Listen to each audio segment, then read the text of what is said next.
C'est aux alentours de 18 h que le ministre de la Santé, de l'Hygiène publique et de la couverture maladie universelle est arrivé au centre hospitalier régional de Korogo. À son arrivée, Pierre Demba a eu droit à un accueil digne de son rang, de premier responsable de la santé par ses collaborateurs et par les élèves de l'INFAS. Au pas de course, il fait le tour de tous les services du centre.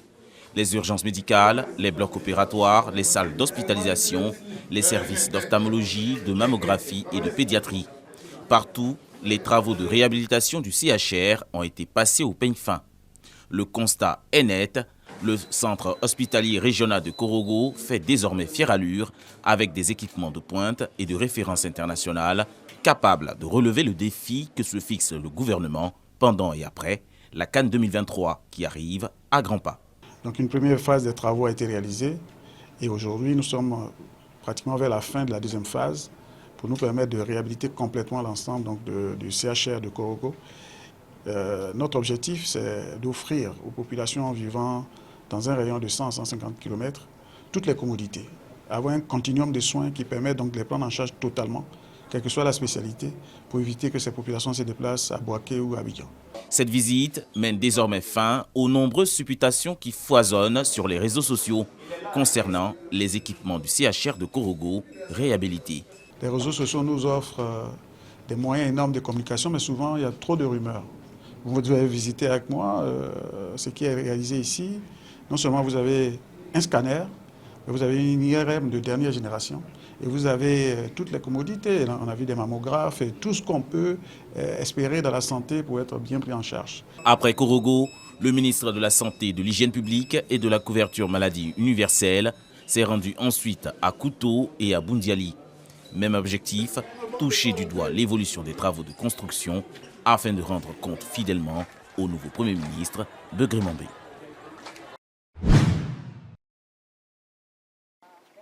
Le président du conseil d'administration de la coopérative d'entraide de Dabakala, Kopeda, échange avec une délégation de la Banque mondiale.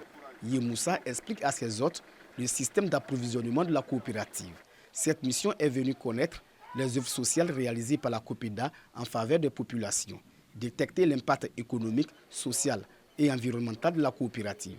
Une visite attendue par les acteurs du secteur minier artisanal. La Banque mondiale peut apporter plus et apporter un coup de pouce au secteur minier.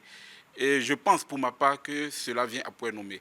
Parce que nous, dans le domaine des mines, nous avons besoin de matériel. C'est vrai, nous avons la terre, mais eux, ils ont la technologie avec eux pour pouvoir travailler le minerai sans utiliser les produits chimiques.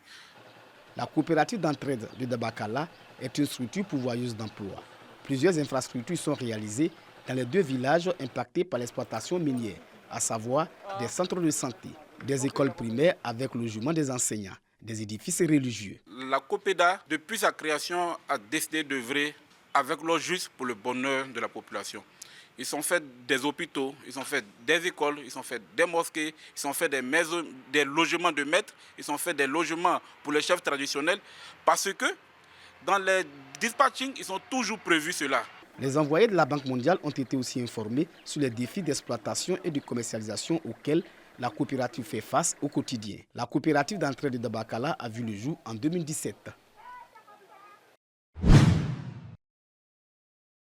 Face aux experts du PIDAC, programme intégré de développement et d'adaptation au changement climatique dans le bassin du Niger, pour l'atelier organisé par cette structure, les services techniques déconcentrés et les formateurs des usagers et usagères de cette aire géographique issue des régions du Folon, de la Bagoué et du Kabadougou. Au centre des travaux, des thématiques portant sur le changement climatique, son impact environnemental et l'exigence pour les populations à s'y adapter par le changement de comportement. Avec le changement climatique, il faut que les gens aient le comportement des nouvelles pratiques culturelles. La gestion intégrée des ressources en eau, qui fait aujourd'hui un problème dans notre région. Les femmes pratiquent beaucoup l'agriculture, le maraîcher et tout se fait avec l'eau. Si nous parlons de l'eau, d'un projet d'eau, il faut associer vraiment les femmes à cela pour qu'on ait un résultat vraiment parfait. Un tel atelier qui nous permet de réfléchir sur notre écosystème, sur notre faune et sur notre couvert forestier est la bienvenue. Et donc nous allons essayer de nous mettre à leur disposition pour mener à bien, pour exécuter toutes les décisions qui vont sortir de cet atelier. Dans la Bagoué, le Folon et le Kabadougou que touche le PIDAC, les effets du changement climatique sont visibles. Les pluies sont de moins en moins régulières et abondantes, avec pour conséquence un impact négatif sur les activités agro-pastorales. Agriculteurs et pâtres sont perturbés et veulent compter sur le PIDAC pour leur résilience. Au niveau du Nord, il y a plusieurs infrastructures que nous devons mettre en place, notamment un barrage et la réhabilitation de beaucoup de mini-barrages. Et à travers ces mini-barrages, il y a des activités générales de revenus qui vont se développer autour de ces barrages. On a un parcours de transhumance de 96 km qui pourra véritablement éviter à nos amis éleveurs et agriculteurs des conflits. C'est vraiment un ensemble d'activités qui viendra accroître les bénéfices à l'endroit de tous les bénéficiaires de cette zone. Le programme intégré de développement et d'adaptation au changement climatique dans le bassin du Niger a démarré en Côte d'Ivoire en 2019 et couvre 8 régions. Nzi, Ifou, Moronou, Beke, Bélier, Bagoué, Folon et Kabadougou. Ce programme est financé par la Banque africaine de développement BAD. Les membres du district autonome du Go-Djibois sont en réflexion. Ils échangent avec les forces vives de la localité. Objectif, recueillir les avis de ces populations en vue d'élaborer le schéma directeur d'aménagement et de développement du territoire et le guide des atouts et potentialités économiques, culturelles et touristiques. Les collectivités territoriales ont besoin de se vendre, aussi bien en Côte d'Ivoire, mais aussi à l'extérieur. Et pour cela, il faut qu'elles puissent montrer à leurs partenaires ce qu'elles ont de plus que les autres collectivités. Supervisé par Alfred Nongo, représentant du ministre-gouverneur Louis-André Dakouri-Tablé, cet atelier fut l'occasion d'afficher les ambitions économiques de la circonscription. Ces réflexions de Gagnoa font suite à un atelier similaire organisé dans la région du Lodjibois.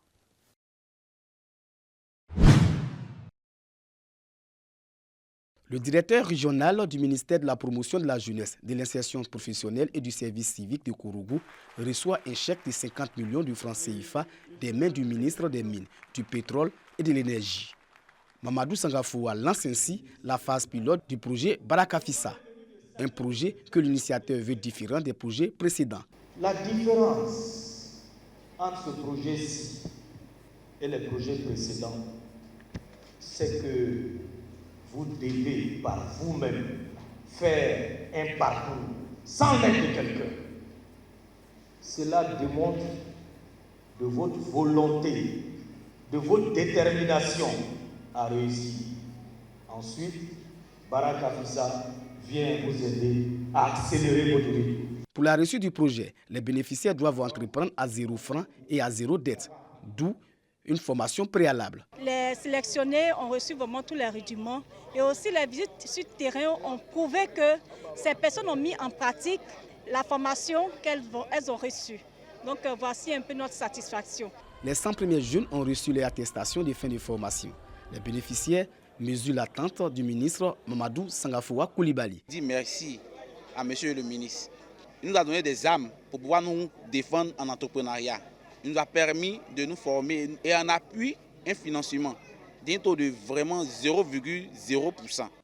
Mamadou Sangafoua Koulibaly exhorte les bénéficiaires à travailler au remboursement des fonds perçus afin d'augmenter la cagnotte les années à venir. Le taux de réussite de ce projet sera un indicateur déterminant pour la suite. Le comité de sélection a été rigoureux. Nous avons mis un fonds initial de 50 millions aujourd'hui. Mais ce que je voudrais dire au président du comité de sélection, si les résultats sont bons, dans 5 ans, ce montant va passer à 1 milliard. Le projet Barakafissa dure 12 mois.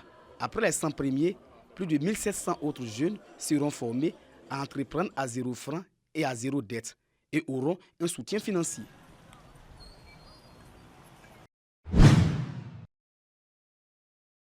Une partie du boulevard du carnaval de Bouaké fermée à la circulation du 26 octobre au 4 novembre.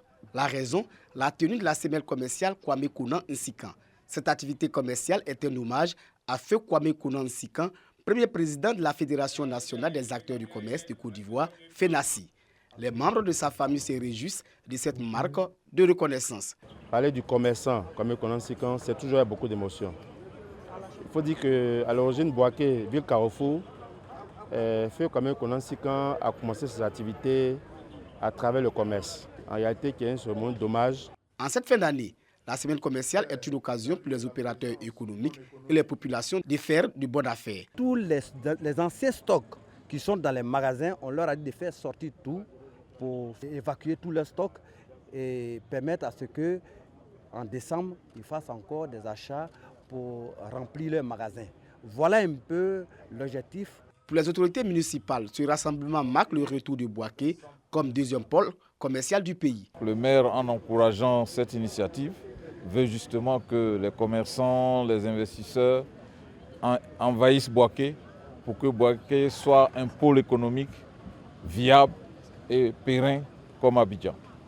Le premier vice-président de la Chambre de commerce et d'industrie de Côte d'Ivoire salue cette initiative qui participe au dynamisme économique de Bouaké. Il nous appartient d'accompagner cet élan en créant donc des activités génératrices de revenus pour nos entreprises locales.